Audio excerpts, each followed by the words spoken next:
ஆனால் கன்னிராசியில் ஒரு சின்ன சிக்கல் இருக்குது. அங்கே அஸ்த நட்சத்திரம் இருக்குது. எனக்கு விவரம் தெரிஞ்சு என்னோட அனுபவத்தில் அஸ்த நட்சத்திரக்காரங்களுக்கு லேட்டாக தான் திருமணம் நடக்கும். ஏன்னா அஸ்த நட்சத்திரம் என்ன செய்யணும், மற்றவங்களுக்கு அபயம் கொடுக்கும். இவங்களுக்கு நேர் 7ஆம் இடம் மீனராசி. ஒரு மீன் போய் ஒரு மீன் வரும். அதோட சிம்பிளே அதான், 2 மீன், ஒரு மீன் போய் ஒரு மீன் வர்ற மாதிரி இருக்கும். அவங்க வாழ்க்கையில சில சமயம் 2 அமைவதற்கு வாய்ப்பு உண்டு. 7ஆம் இடத்து அதிபதியான அந்த குரு மேஷ ராசியிலேயோ இல்லாட்டி சிம்ம ராசியிலேயோ தனுசு ராசியிலேயோ அவர் கேதுவோட சாரத்தில் உட்கார்ந்தாலும் திருமண தடையோ இல்லை திருமணத்துக்கு பின்னாடி உள்ள அந்த பிரிவினையோ ஏற்படுத்தி கொடுப்பாங்க.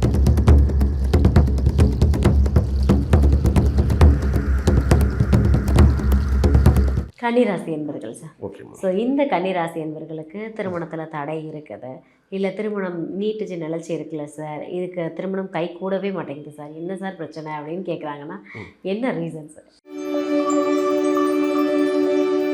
அந்த ராசிக்கு அர்த்தமே கன்னி. கன்னி. ஆமாம், அவங்க கண்டப்ப கன்னிராசிக்காரே அடிப்பாங்க. ஆமாம், அந்த பாடல் கூட உண்டு. கன்னி ராசி என் ராசி, ரிஷப காலை ராசி என் ராசி, பொருத்தந்தானா நீ யோசி அடிமா. ஓ, பொருந்தாவிட்டால் சன்னியாசிமா. ஓகே. அப்போ இந்த கன்னிராசிக்காரங்களுக்கு அந்த ரிஷப ராசி வந்து நல்ல பொருத்தம். ஏன்னா அது வசியம் இருக்குது, அது ஒரு காரணம். அது 5வது ராசி 9வது ராசியில் வசியம் இருக்கும். ஸோ இந்த கன்னிராசிக்கு ஒரு 5வது ராசினா மகர ராசி, அப்புறம் பார்த்திங்கன்னா அந்த 9வது ராசி வந்து ரிஷப ராசி. இதுக்குள்ளே நல்ல பொருத்தம் உண்டு பொதுவாக. ஆனால் கன்னிராசியில் ஒரு சின்ன சிக்கல் இருக்குது. அங்கே அஸ்த நட்சத்திரம் இருக்குது. எனக்கு விவரம் தெரிஞ்சு என்னோட அனுபவத்தில் அஸ்த நட்சத்திரக்காரங்களுக்கு லேட்டாக தான் திருமணம் நடக்கும். ஏன்னா அஸ்த நட்சத்திரம் என்ன செய்யணும், மற்றவங்களுக்கு அபயம் கொடுக்கும். நான் இருக்கேன், கவலைப்படாத, நான் பார்த்துக்கிறேன்னு சொல்லுது. இந்த ஆசீர்வாதம் பண்ணுற மாதிரி கை வச்சுருக்காங்க பார்த்தீங்களா. இவங்களுக்கு என்ன நடக்கும்னா, இவங்க மற்றவங்களுக்கு ஆசீர்வாதம் கொடுத்தா அது பழிக்கும். அப்படின்னா இந்த அஸ்த நட்சத்திரக்காரங்க போய் ஒரு பொண்ணு பார்த்துட்டு வர்றான்னு வச்சுக்கோங்க, அந்த பொண்ணுக்கு கல்யாணம் முடிஞ்சிடும். நிச்சயமா. பொதுவாக அஸ்த நட்சத்திரக்காரங்க பாருங்கள், அவங்க பார்க்குற பொண்ணுக்கு கூட கல்யாணம் முடிஞ்சிடும். அந்த பொண்ணுக்கு பார்க்க வர்ற அஸ்த நட்சத்திரம், அது அந்த பொண்ணு அஸ்த நட்சத்திரம்னு வச்சுக்கோங்க, இந்த பொண்ணுக்கு பார்க்குற மாப்பிள்ளைக்கு கூட சீக்கிரம் கல்யாணம் முடிஞ்சிடும். இதெல்லாம் நடந்துக்கிட்டு இருக்கு. ஸோ அஸ்த நட்சத்திரம் அது ஒரு சிக்கல் கிடைக்கும். அதுபோல் அங்கே சூரியனோட நட்சத்திரம் இருக்குது, செவ்வாயோட நட்சத்திரம் இருக்குது. 2 உடஞ்ச நட்சத்திரம், அது முழு நட்சத்திரமும் இருக்குது. ஆனால் அஸ்த நட்சத்திரத்துக்கு இது பொதுவாக இப்படி ஒரு பலன் இருக்குது. ஓகே. மற்றவங்களுக்கு இவங்க செய்கிறது எடுத்து கொடுக்குறதுலாம் பழிக்கும். ஏன்னா இது அஸ்தனா கை, இந்த இது அஸ்தம் என்றால் இது ஒன்று. சரி, இவங்களுக்கு ரெட்டை ராசி, இது ரெட்டை ராசி தான். ஸோ இவங்களுக்கு பேர் 2 இருக்கிறதுக்கு வாய்ப்பு உண்டு. கன்னிராசிக்காரங்களுக்கு செக் பண்ணி பாருங்கள், உங்கள் ஃப்ரெண்ட்ஸு ரெட்டை பேர் இருக்க வாய்ப்பு உண்டு. வச்ச பேர் ஒன்று, கூப்பிட்ற பேர் ஒன்று, இப்படி இருக்கும். இவங்களுக்கு நேர் 7ஆம் இடம் மீனராசி. ஒரு மீன் போய் ஒரு மீன் வரும். அதோட சிம்பிளே அதான், 2 மீன், ஒரு மீன் போய் ஒரு மீன் வர்ற மாதிரி இருக்கும். அவங்க வாழ்க்கையில் சில சமயம் 2 அமைவதற்கு வாய்ப்பு உண்டு. நீங்கள் சொன்ன மற்ற ராசியை விட இவங்க 2 கல்யாணம் பண்ணிக்கிறதுக்கு வாய்ப்பு உண்டு. கவனமாக இருந்தால் அதை தவிர்க்கலாம். அதை நான் சொல்லுவேன், வாழைமரத்துக்கு தாலி கட்டி ஒரு பரிகாரம் செய்கிறது மூலமாக அவங்க 2வது திருமணம் அதுதான் முதல் திருமணமாக மாறும். அதான் கதை. ஸோ இப்போ குரு 7ஆம் இடத்துக்கு அதிபதி, அவர் நல்ல நிலையில் இருந்தாருன்னா திருமணம் நல்லபடியாக நடக்கும். இப்போ தீய நிலை அப்படின்னா 6, 8, 12ங்கிறது கொஞ்சம் தீய நிலை. அவர் 6ல் மறையலாம், அவர் 12ல் மறையலாம். 8ல் போகிறது கொஞ்சம் சிரமம் தான், போகாமல் இருக்கிறது நல்லது. ஆனாலும் இவருக்கு நட்பு விடாது, 8லையும் போகலாம். ஏன்னா இந்த உபயராசிக்கு நேர் 7ஆம் இடத்து அதிபதி, ஏன்னா உபய அதிபதி பாதகாதிபதி வர்றதுனால இவர் 6, 8, 12 மறைவது மூலமாக நன்மையை தான் செய்வார். பிரச்சனை இல்லைன்னு அர்த்தம். சரி, இது போக அந்த இடத்துல போய் சனியோ செவ்வாயோ அப்புறம் ராகு கேதுக்குள்ளே உட்காந்தா இவங்களுக்கு திருமண தடையத்தான் ஏற்படுத்தி கொடுக்கும். அதே சமயம் இந்த குரு 7ஆம் இடத்து அதிபதியான அந்த குரு மேஷ ராசியிலேயோ இல்லாட்டி சிம்ம ராசியிலேயோ தனுசு ராசியிலேயோ அவர் கேதுவோட சாரத்தில் உட்கார்ந்தாலும் திருமண தடையோ இல்லை திருமணத்துக்கு பின்னாடி உள்ள அந்த பிரிவினையோ ஏற்படுத்தி கொடுப்பாங்க. அதே குரு ராகுவோட சாரத்தில் உட்கார்ந்தாலும் திருமணத்துக்கு பின்னாடி உள்ள தடையை ஏற்படுத்தி கொடுக்குறாங்க. திருமணத்துக்கு பின்னாடி அப்போ டிவோர்ஸு, செப்பரேஷன் எல்லாமே அங்கே வரும். அதாவது திருவாதிரை, சுவாதி, சதய நட்சத்திரத்தில் போய் குரு உட்காரக்கூடாது. உட்காந்தாங்கன்னா பிரச்சனை. அதனால் இதை கவனமாக பார்த்து கட்டி வைக்கணும். வச்சிங்கன்னா இந்த திருமண தடை இல்லாமல் திருமணம் நடக்கும். இது போக சில காரணங்கள், மற்ற காரியங்கள்லாம் இருக்கு. ஸோ அதை பார்த்துக்கணும். அப்போ எப்போ பார்த்துக்கிட்டு அதை சரி பண்ணிக்கணும்.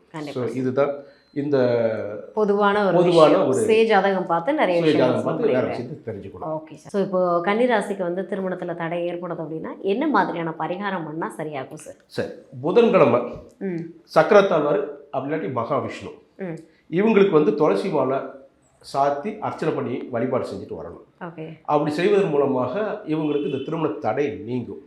இது ஒன்று. ஆதரவற்ற முதியவர்கள், ஓகே. சரிங்களா? அப்புறம் மாணவர்கள், ஏன்னா ஒரு புதன் இருக்க இந்த ராசிக்கு அதிபதி புதனாக இருக்கிறதுனால மாணவர்களுக்கு நீங்கள் இந்த புத்தகங்கள் அந்த பாடசாலை உபகரணங்கள் எல்லாம் தானம் வழங்குவதன் மூலமாக நீங்கள் இந்த திருமண தடையிலிருந்து நீங்கி வெளிவரலாம். ஓகே. இது ஒன்று இருக்குது. அப்புறம் குலதெய்வ கோயிலுக்கு பௌர்ணமிக்கு போய் சாமி கும்பிட்டுவாங்க. அதன் மூலமாக அவங்க திருமண தடை நீங்கி உங்கள் திருமணம் விரைவில் கைகூடும். ஓகே. இதுதான் ரொம்ப முக்கியமான விஷயம். Okay sir, super. குலதெய்வ வழிபாடு அது பௌர்ணமி பண்ணுங்க. ஓகே. வருஷத்துக்கு ஒரு முறை கம்பல்சரியாக போகணும். போக முடியாத பட்சத்தில் மாதத்துக்கு ஒரு முறை கம்பல்சரியாக போயிட்டு வாங்க.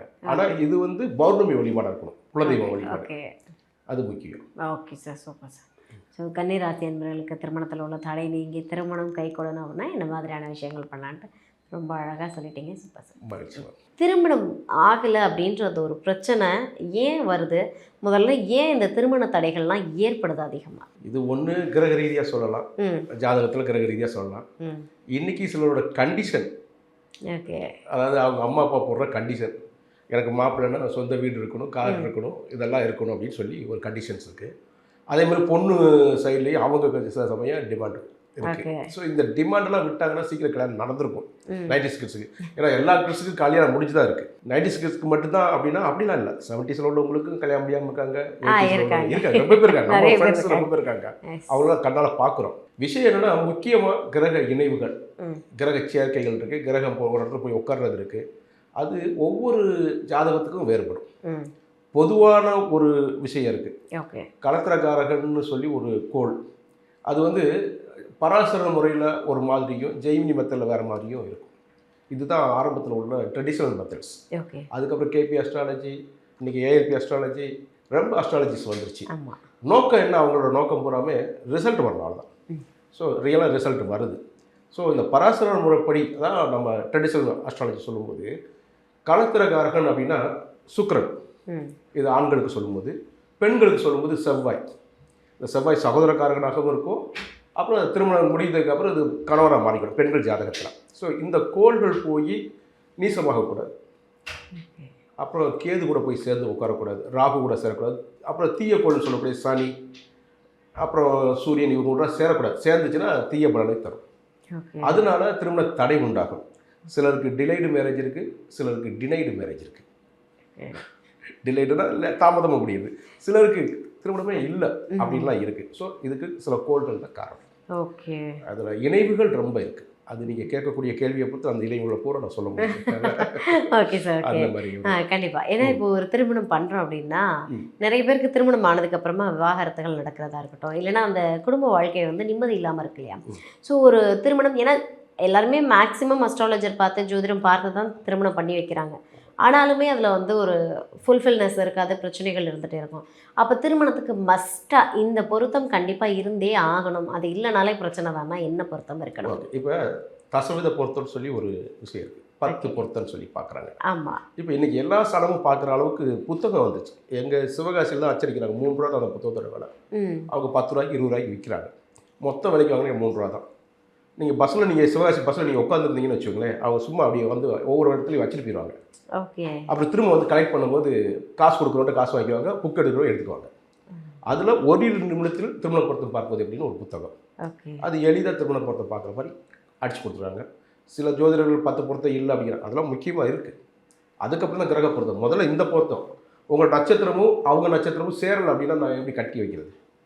அப்போ அதுக்கு 10 வித பொருத்தம் இருக்குது. தினப்பொருத்தம், கணப்பொருத்தம், மகேந்திர பொருத்தம், ஸ்திரீ தீர்க்கம், அப்புறம் வசியம், ராசி, ராசி அதிபதி, யோனி, ரஜ்ஜு, அதுக்கப்புறம் வேதைன்னு சொல்லி இந்த 10 வித பொருத்தங்கள் இருக்குது. இதில் கிராமத்து பக்கம் நீங்கள் போனீங்கன்னா சொல்லுவாங்க, தாலி பொருத்தமும் சோழி பொருத்தமும் இருக்கா, பார்த்து சொல்லுப்பா அப்படிம்பாங்க. கிராமத்தில் சொல்லும்போது அது சில சமயம் கொஞ்சம் ஆக்வர்டான வேர்டு மாதிரி இருக்கும். பட் அதான் உண்மை. தாலி பொருத்தம் கட்டக்கூடாது. சரி, தாலி பொருத்தம் தான். அதுக்கப்புறம் சோழி பொருத்தம் அப்படிமா. சோழி பொருத்தத்துக்கு வேறு ஒன்றும் கிடையாது. எங்கள் கிராமத்து சொல்லும்போது தாம்பத்திய வாழ்க்கை அவங்களுக்கு நல்லா இருக்குமா பார்த்து சொல்லுவாங்க. அதுதான் யோனி பொருத்தம்னு சொல்லி நம்ம சொல்லும்போது யோனி பொருத்தம். தாலி பொருத்தத்தை ரஜ்ஜு பொருத்தம்னு சொல்லுவோம். இந்த 2 மஸ்ட். ஓகே. இது 2 இருந்துச்சுன்னா தைரியமாக கட்டி வைக்கலாம். அதுக்கப்புறம் நீங்கள் சொல்லுங்களேன், நல்ல பொருத்தம் உள்ள போய் சண்டை போடாமல் இருக்கணும். யோசிச்சு பாருங்க. அப்போ எவ்வளோதான் 10 பொருத்தமும் இருந்தாலும் சண்டை வர்றது சண்டை வரத்தான் செய்யும். நான் ஒரு வார்த்தையை விட்டா டக்குன்னு சண்டை போடுவான், என்ன அடுத்து சேர்ந்துக்கிடுவான். அந்த சேர்ந்துக்கிற தன்மை அவன் ஜாதகத்தில் இருக்கான்னு பார்க்கணும், அவ்வளோதான். ஓகே. ஸோ அதனால தாலி பொருத்தம் சோழி பொருத்தம் ரொம்ப முக்கியம். ஓகே. இதுக்கு அடுத்து பார்த்தீங்கன்னா அந்த சோழி பொருத்தங்கிறது யோனி, அப்புறம் வசியம். இந்த வசியமும் யோனியும் இருந்தால் ரொம்ப ரொம்ப சிறப்பு. ஆனால் ரெண்டுமே அமையாது. ஓ. அப்போ இது ரெண்டில் ஒன்று இருக்கணும், ஷுவராக இருக்கணும். அப்புறம் அந்த நச்சு பொருத்தம் கம்பல்சரியாக இருக்கணும். இதுக்கு அடுத்து பார்த்தீங்கன்னா தினப்பொருத்தம் கணப்பொருத்தம் இருக்கும். தினப்பொருத்தங்கிறது அதுதான் ஃபஸ்ட்டு பொருத்தம். உங்கள் நட்சத்திரத்துக்கு அடுத்த நட்சத்திரம் உடையாத நட்சத்திரமாக இருக்கணும். இது எப்படி சொல்லுவாங்கன்னா, இப்போ அஸ்வினி நட்சத்திரம் எடுத்திங்கன்னா அஸ்வினி, பரணி, கிருத்திகை. இந்த கிருத்திகை 3ஆவது நட்சத்திரம் உடையும். ஓகே. அதுக்கப்புறம் 5ஆவது நட்சத்திரம் உடையும். அப்புறம் 7ஆவது நட்சத்திரம் உடையும். இந்த உடையிற நட்சத்திரம் என்ன பலன் தரும்னா, வதைனா அன்றாடம் நம்ம ஒரு நெருப்புக்குள்ளே இருக்கிற மாதிரியான ஒரு சிக்கலை கொடுக்கும். சண்டை சச்சரவுகளை பார்த்தாலே வெறுப்பாக இருக்கும்.